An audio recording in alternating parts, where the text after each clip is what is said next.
कितना सुंदर व्याख्यान कहा है, कितना सुंदर वर्णन है महाराज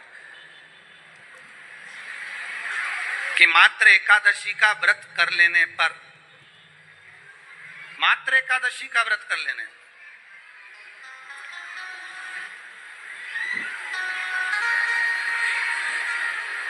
जो पूर्व में किया गया हमारा पाप कर्म है, हमने किसी जीव की हत्या करी है, हमने किसी को कष्ट प्रदान करा है, हमने किसी को अपशब्द कहा है, हमने किसी को ताने दिए, हमने किसी को आड़ा टेढ़ा कहा है, हमने किसी को गालियां दे दी है, मात्र एकादशी का व्रत ही कर लेने पर ये सारे जो दोष हैं वो समाप्त हो जाते।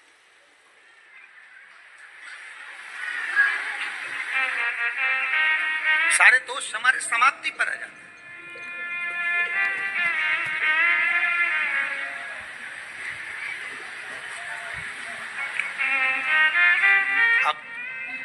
विचार करिएगा थोड़ा सा अपने मन में, अपने चित्त में, अपनी वृत्ति में एक बात उतारिएगा, एक अपने मन में एक बात को उतार कर रखिएगा कि आप अपने पाप को, अपने पाप कर्म को जिस दिन क्षीण करने वाले हो, समाप्त करने वाले हो, अपने पाप को आप जिस दिन समाप्ति पर लेकर जा रहे हो, तो उसके एक दिन पहले आपको प्रसन्नता होना चाहिए कि नहीं होना चाहिए कि कल मेरा पाप कटने वाला है, कल मेरा पाप समाप्त होने वाला है, जो मैंने पाप कर्म करा है वो समाप्त होगा, जो मैंने पाप कर्म करा है वो कल समाप्त हो जाएगा। तो एक दिन पहले आपके चेहरे पर प्रसन्नता हो कि ना हो?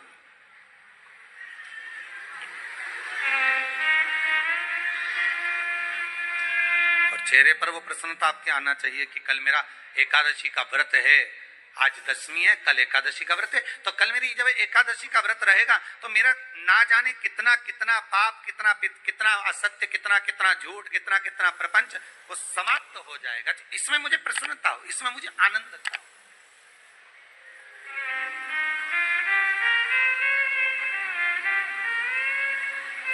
तो क्या कहा गया कि प्रयास करिएगा कि एकादशी के दिन कोई वृक्ष की, कोई डाली की, कोई कोपल की कोई पत्ती ना तोड़ी जाए।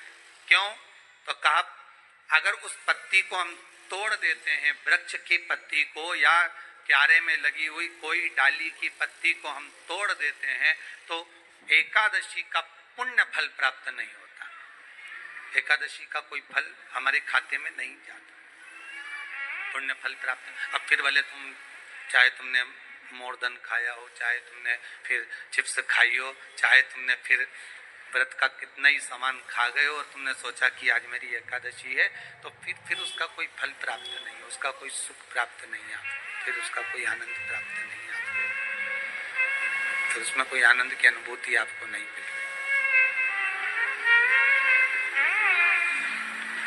कितनी एकादशी है? जम के बोलो। 26।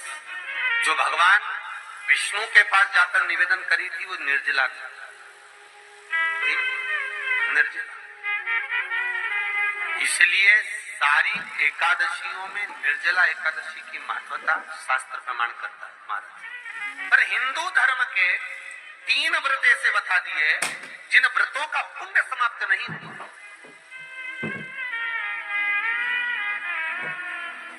हिंदू धर्म के 3 व्रत ऐसे हो गए जिनका पुण्य समाप्त नहीं हुआ महाराज। क्यों? जिनका पुण्य प्रबलता में बढ़ता गया। पहले नंबर पर एकादशी, दूसरे नंबर पर प्रदोष और तीसरे नंबर पर शिवरात्रि। अब निर्जला के दिन शिव महापुराण की कथा कहती है, स्कंद पुराण कहती है कि आप वर्ष भर की एकादशी का क्रम भले ना करें, पर निर्जला एकादशी के दिन जो तुलसी हम ठाकुर जी को समर्पित करते हैं वो तुलसी, ध्यान देना, वो तुलसी अगर मान लो आपके पास में रखी है, निर्जला एकादशी के दिन भगवान ठाकुर जी को, शालिग्राम जी को, लड्डू गोपाल जी को आपके घर में, आपके मंदिर में जो आपने भगवान को तुलसी समर्पित करी है, वो तुलसी मान लो तुम्हारे पास रखी है और कोई व्यक्ति को बहुत बहुत ज्यादा कष्ट है शरीर में, बहुत बहुत कष्ट है। थोड़ी सी वो तुलसी चढ़ी हुई ठाकुर के चरणारविंद की, आप उस जीव को दो तो सही, आधा घंटा इंतजार करो, स्वास्थ्य में अंतर आना प्रारंभ हो जाता है। उस निर्जला का, क्योंकि निर्जला ऐसी एकादशी है जिसने जगत में जाकर देवताओं के पास जाकर निवेदन करा है जग कल्याण।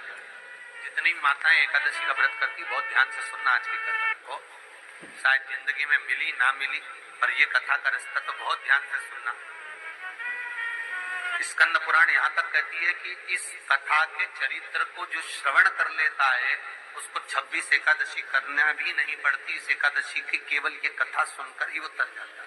बहुत ध्यान से सुनना इस कथा को। एकादशी के दिन जब आप जल शंकर को चढ़ाने तो रोज ही जाते, जब एकादशी का दिन रहे और शंकर जी के मंदिर में आप जल समर्पित करें तो 3 बार मुख से स्वधा स्वधा स्वधा या स्वधा स्तोत्र का पाठ, जिसमें 12 श्लोक है, और घर में टिक नहीं रहा। डॉक्टर में, पुलिस में, एक्सीडेंट आदि में, कहीं गलत जगह पर, व्यसन में अगर पैसा जा रहा है, जुए में, मांसाहार, मदिरा पान, या कहीं आया पैसा, पैसा आने में कमी नहीं, आ रहा है पर टिक नहीं रहा, रुक नहीं रहा, कोई मांगने आ गया, दे दिया, फिर वहां से अपने पास नहीं आ रहा, अपन कह रहे भैया हमारा पैसा लौटा दो, नहीं आ रहा। तो महाराज शिव महापुराण की कथा कहती है एकादशी के दिन गंगा के जल में मात्र 7 बेलपत्री डालकर जो नंदीश्वर भगवान अर्थात जो शंकर जी के शिवलिंग के सामने नंदी होता है, उस नंदी के चरण पर गंगा का जल चढ़ाकर बेलपत्री शिव पर समर्पित कर देता है, उसके घर में रुपया रुकना चालू हो जाता है। फिर वो गलत जगह पर नहीं जाता, गलत स्थान पर वो धन जाएगा ही नहीं। तूने मांग, तुझे क्या चाहिए? एकादशी ने भगवान विष्णु से कहा, नाथ प्रभु वर दे दो, मृत्यु लोक में जो मनुष्य मेरा व्रत करेगा, चाहे जलचर, थलचर, वायुचर या सांसारिक मनुष्य, मेरा अगर एकादशी का व्रत करेगा, प्रभु उसके यहाँ धन धान्य वैभव सुख संपदा बढ़ेगी और उस जीवात्मा को नरक नहीं भोगना पड़ेगा, सीधे वैकुंठ का उसको वास मिलेगा।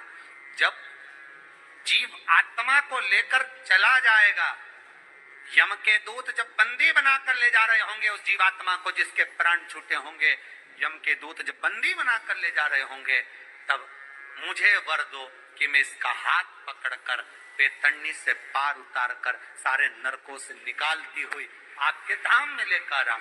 भगवान ने वर दे दिया, तथास्तु। हे एकादशी सुनो, मृत्यु लोक का मनुष्य अन्न का त्याग कर कर, क्योंकि अन्न में एकादशी के दिन पाप पुरुष रहता है, अन्न का त्याग कर कर एकादशी के दिन जो मनुष्य तुम्हारा व्रत धारण करेगा, उस व्रत को करेगा और उस व्रत को धारण करेगा, उसकी मनोकामना पूर्ण होकर वो मेरे ही धाम को जाएगा।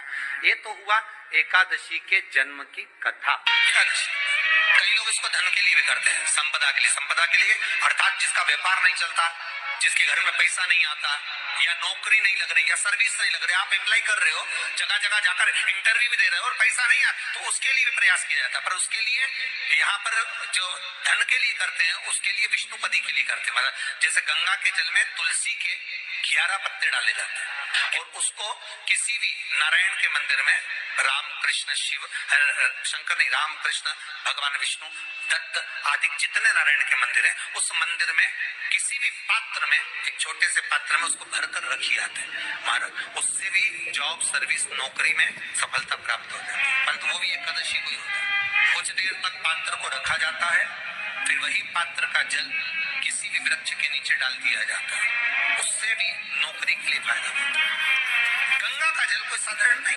दशमी, एकादशी और द्वादशी, इन 3 तिथियों पर एक रोटी में थोड़ा सा मीठा रखकर सोमक पितृ का नाम लेकर यदि गाय को खिला दिया जाता है, तो अगर कोई पूर्वज प्रेत योनि में भी पड़ा हुआ होता है, भटक रहा होता है, जिसको पिंड नहीं मिला, जो अचानक मर गया होता है, अधोगति में चले गया होता है, उस जीव की मुक्ति दशमी, एकादशी और द्वादशी, ये 3 दिन सोमक पितृ का नाम लेकर रोटी में, पूड़ी में मीठा रखकर अगर गाय को खिला दिया जाता है ये 3 दिन तक, तो वो पितृ कभी भटकते नहीं है, उनको मुक्ति प्राप्त हो जाती है, मोक्ष में। नहीं, एकादशी है कौन? क्यों इसकी इतनी प्रधानता है? क्यों इसकी पुण्यता है? ऐसा क्या है एकादशी में जो इसकी पुण्यता मानी जाए? कौन है ये जो भगवान नारायण तक एकादशी का व्रत करते हैं? सुभद्रा जी को भगवान जगन्नाथ ने, जगदीश ने एकादशी का व्रत कराया था। बद्रीनारायण भगवान को माता लक्ष्मी ने एकादशी का व्रत कराया था। क्यों? चंद्रायण एकादशी व्रत की माता। एकादशी है कौन? तो कहा जिसको व्रत करने पर भगवान नारायण भी जिसका व्रत करते हो, भगवान माता लक्ष्मी जिसका व्रत करती हो, वो एकादशी है कौन? तो शास्त्र वर्णन करता है महाराज, स्कंद पुराण का सुंदर चातुर्मास्य खंड के अंतर्गत वर्णन आया है महाराज। एक बार भगवान विष्णु आनंद में विराजमान थे, पद्मावती और माता लक्ष्मी दोनों उनके पास में विराजी हुई थी। भगवान लक्ष्मी और पद्मावती दोनों बैठी, एक सिर के पास, एक चरण के पास। कुछ समय बाद वहीं पर ब्रह्मदेव का आगमन और ब्रह्मा जी आगमन पाकर भगवान नारायण पद्मावती से लगकर उठे और उठकर लक्ष्मी की ओर झुके। झुकने पर इन तीनों के समागम से भगवान नारायण के हृदय चित्त से एक कन्या प्रकट हो गई। उस कन्या का नाम एका था। क्या नाम था? एका। अब 10 उसके गुण इतने प्रबल थे, वो 10 गुण उसके बड़े प्रबल थे कि वो एका जिसको निहारती थी उसको संपदावान बना देती थी, जिसको देख लेती थी उसके जीवन में वो आनंद की अनुभूतियां करा देती थी। एका जिस मार्ग से जाती थी उस मार्ग के द्वार खोल देती थी। एका का पुण्य इतना पुण्य प्रखर। पद्मावती और लक्ष्मी ने कहा महाराज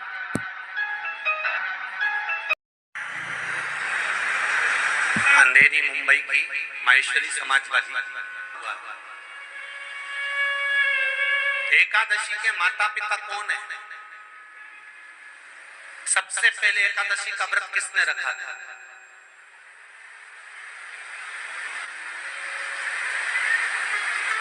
एकादशी का जन्म स्थान कहां है? दुनिया के लोग बहुत प्रश्न करते हैं जन्म कहां हुआ?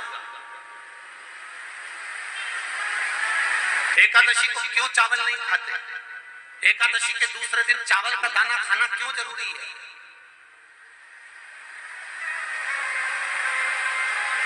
पिता के गर्भ से, माता के गर्भ से जन्म लिया हो, संसार में जिसका जन्म हुआ हो और मृत्यु लोक में गर्भ की कैद में रहने के बाद जन्मा हो, उसको एकादशी के दिन चावल नहीं खाना चाहिए।